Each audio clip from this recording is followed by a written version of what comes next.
Good day. Welcome to my office. So, this is March 30th, workout A of the consolidation program that I've been doing since roughly the beginning of the year.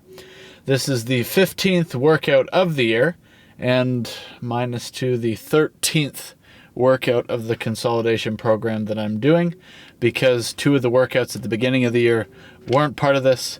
But anyway, moving on. So, workout A is squat and pull downs. So if I'm comparing this workout to the workout A from March 16th, so I still have my usual 135 pound Smith machine squat for 10 reps, then 225 for 3 reps, then 315 on the bar. Last time I did 6 reps. This time I did 7. I put 7-ish because, like, as I'm doing this, I probably know what I'm doing as I'm doing this when I'm doing it. And what I'm doing is I believe I'm cheating the depth a little bit on some of these reps. On at least probably like 2, the depth was probably lacking. You know what I mean? And so it's that thing where it's like when you're chasing numbers so much that you sacrifice quality rather than just plateauing with good quality reps. It's like in my head I want to cheat the depth a little bit just to get like an extra rep in, which is not like a good mentality really. It's just like this fear of plateauing or of getting weaker or whatever. But then all that you have to do is just modify your approach. And as long as you're adjusting for the right variables, hopefully you'll be able to begin to grow or get stronger again. Or grow/get stronger again. In other words, begin to increase again and get out of the plateau or sticking point. So, you know, you could be the judge of the depth looking at the video evidence here. Regardless, if I get to 10 reps on the 315 Smith machine squat, I believe I was thinking about this earlier in the gym, I'm probably going to then just begin to prioritize the depth of the 315. I might add like another 20 pounds to the bar as well.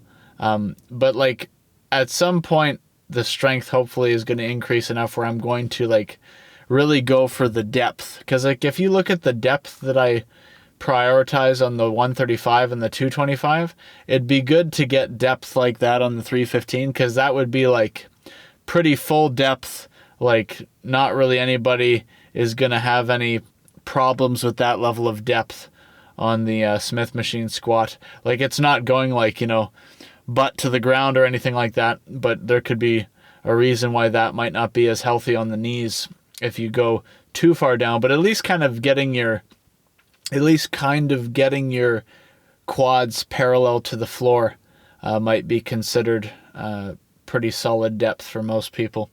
But regardless, moving on to the pull downs, 100 reps for 10 on the warm up, and then 160 pounds. Okay, I want to make sure I said that right. 100 pounds for 10 reps on the warm-up. I don't know what I said before. Hopefully I didn't say 100 reps. Anyway, 100 pounds for 10 reps on the warm-up. Then 160 pounds for 9 reps. If I remembered correctly, I, didn't make full depth on the 10th. Hopefully, did I static hold it, or did it just begin to go to the slow lowering? Like the negative motion. Regardless, hopefully there is some intensity on the lowering. And then plus rest pause. I didn't write down the amount of rest pause reps that I did, but I think the amount of attempts that I made at doing rest pause reps was like 5.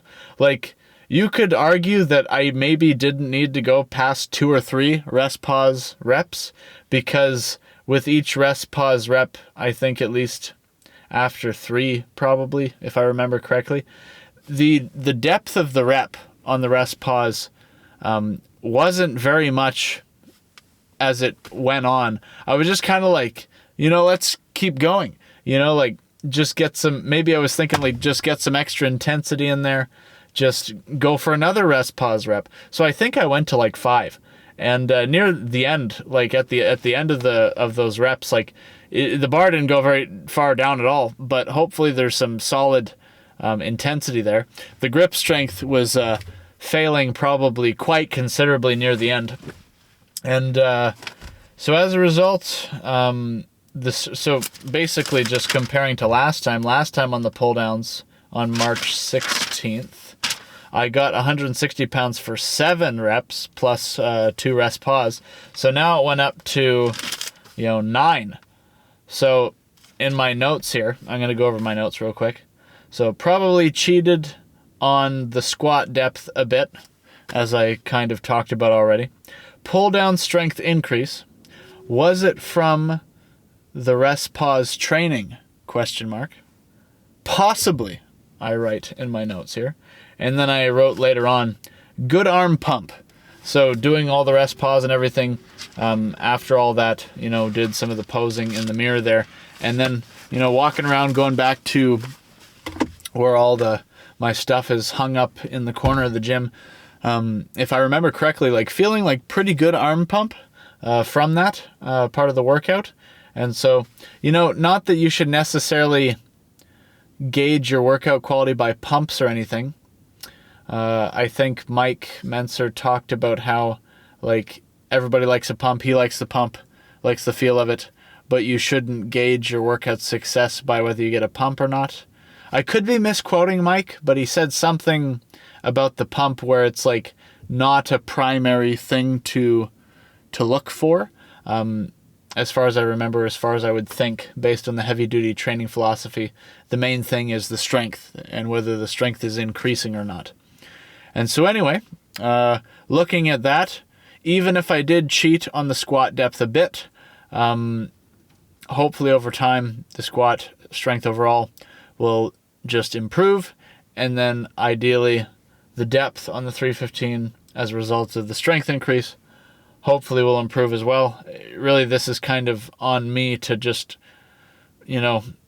make myself do it, to do more of the depth.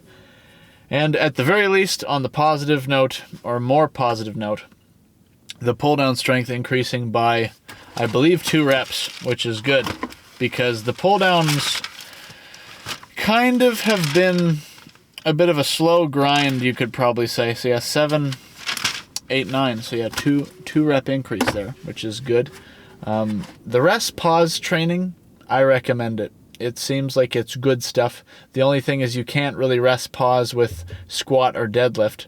So if you don't have somebody to help you go past failure, like to spot you on it, and even then you can't really spot a deadlift, really, or maybe there's ways, but anyway, in terms of like the full range of the movement.